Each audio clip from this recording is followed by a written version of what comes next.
Do you know that the United States not only tries to establish peace on land, but even in the waters as well? For years, the most dangerous waters on Earth weren't in the Pacific or the Atlantic. They were here, the vast open expanse of the Indian Ocean and the Gulf of Aden, where tankers carry oil, container ships loaded with electronics, and fishing vessels from across the world sailed straight into ambushes. And the attackers were not any rival navies or hostile nations, but pirates.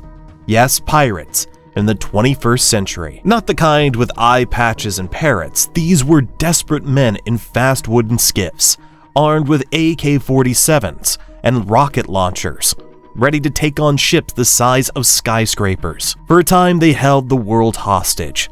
Hundreds of crew members were kidnapped. Billions of dollars were drained in ransom payments and insurance hikes. The global trade was shaken to its core, but then something changed. The United States Navy, the most powerful Navy force in history, stepped in, and what followed was nothing less than a cat-and-mouse war on the high seas. A war fought with destroyers, helicopters, drones, and Navy SEALs against ragtag pirates who, for a terrifying moment, seemed unstoppable. This is the story of how America eliminated the pirate threat in the open ocean, and why, even now, the world is watching. To understand why this was such a big deal, you have to go back to the mid-2000s. Somalia had collapsed into civil war. Fishing communities had no jobs, no futures. And out of that chaos, small groups of young men realized something. They could hijack ships, demand ransom, and make more money in one raid than their entire village could see in a lifetime. By 2008, piracy wasn't a nuisance anymore. It was an industry. Motherships carrying fuel and supplies allowed pirates to strike hundreds of miles offshore. Crews were dragged into Somalia and held for months, sometimes years, in desert camps. In 2009 alone, pirates attacked over 200 ships. Imagine that a billion-dollar supertanker is brought to a halt by a speedboat and a couple of rifles. Global shipping companies were panicking. European navies sent patrols. NATO launched Operation Ocean Shield. But the most decisive blows would come from one country, the United States.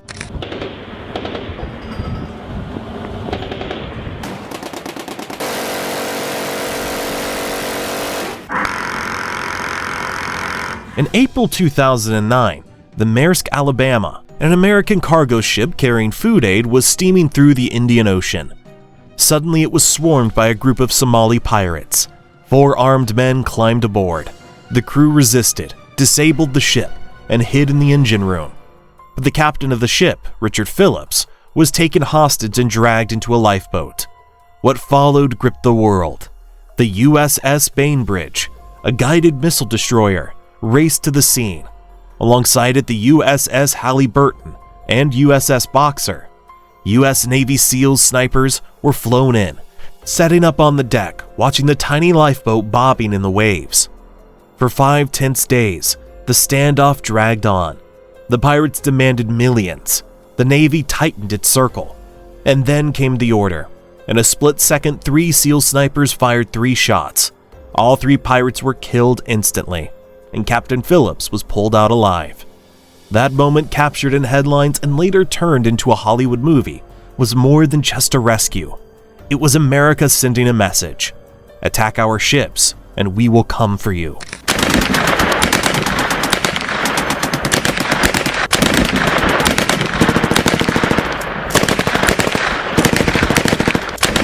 But that wasn't the only time. Over the next few years, the U.S. Navy carried out dozens of operations. In 2006, the destroyer USS Gonzales engaged pirates directly in the Gulf of Aden. When the pirates opened fire, the ship's cannons and helicopters responded with overwhelming force, sinking their skiff and capturing survivors. In 2011, the USS Sterett was involved in another high-stakes rescue. Pirates had captured a yacht carrying 4 Americans. Negotiations dragged on, but when shots were fired inside the yacht, Navy SEALs stormed in. All hostages were tragically killed, but more than a dozen pirates were captured and later brought to trial in the U.S. And throughout 2012 and 2013, American warships shadowed and intercepted pirate motherships, often hundreds of miles from land. Helicopters hovered overhead, blasting warning shots, boarding teams in rigid-hulled boats, stormed decks, zip-tying pirates at gunpoint. This wasn't random heroics, it was systematic. A relentless campaign to make piracy too dangerous to pursue. Here's why all of this mattered. The Indian Ocean isn't just another patch of water. It's the highway of global trade. Oil tankers from the Gulf, container ships from Asia, and even grain shipments headed to Africa all passed through these lanes. When pirates struck, it wasn't just about one ship. It meant higher insurance, rerouted voyages, and delays that rippled all the way into the supermarket prices. And that's why the US Navy came down so hard. For the sailors on the deck of a destroyer, it was simple. Keep the lanes open, keep the crew safe. For Washington, it was bigger, protecting the global economy by keeping the sea free of chaos. And the contrast was striking. On one side, pirates in small wooden boats clutching rifles. On the other hand, American warships, massive, armored, and backed by the most advanced military technology on Earth. Alabama. A Somali pirate who attacked 3 ships and took a captain hostage was sentenced in Lower Manhattan today. A judge gave him 33 years and 9 months in prison. What made America's role even more unique was what happened after the battles. Instead of just sinking pirate boats and moving on, the US captured pirates and flew them across oceans to face trial.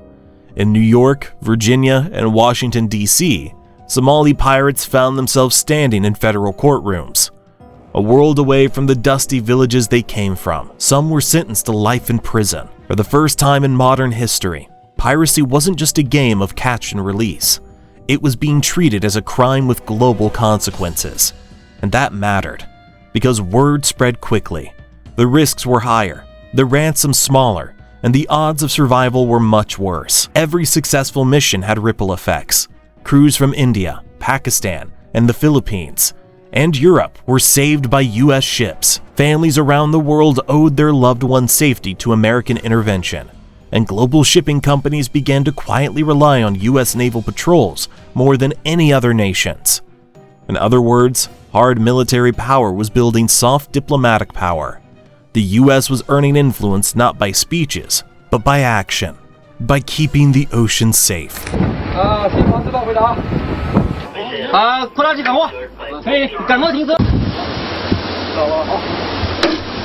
By 2015, the results were clear.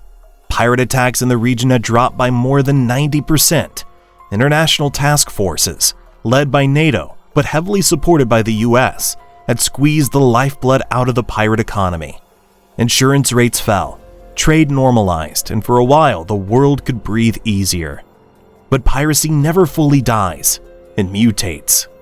As late as 2021, sporadic hijackings continued, and with global instability rising again, new hotspots in the Gulf of Guinea, for example, are testing whether the world's navies can keep up.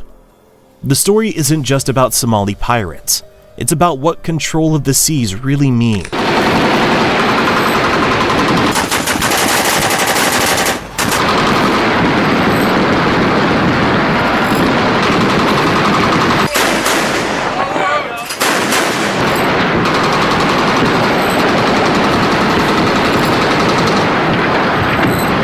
Today, when people watch those grainy clips of Navy SEALs boarding ships or seeing real footage of destroyers escorting cargo convoys, they're not just looking at military drama, they're looking at a turning point.